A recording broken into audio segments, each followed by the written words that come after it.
Befürchtest du nicht, dass es dir hier etwas langweilig werden könnte? Gefällt mir eigentlich ganz gut.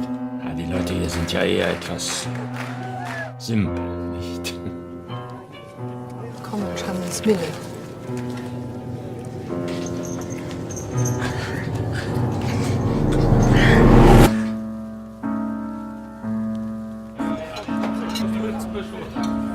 Sie wirken anfangs etwas verschlossener.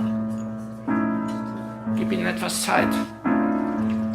Sobald sie verstanden haben, dass du ein anständiger Typ bist, wirst du hier nur Freunde finden. Was machst du hier? Ich habe gesagt 2 Monate.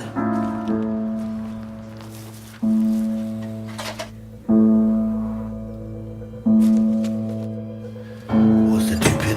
Wer? Dieser Ostermeier. Weiß keiner so genau.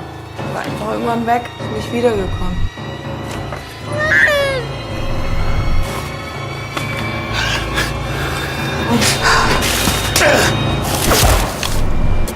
Mann, du kannst nicht sagen, er sollte das Fresse halten!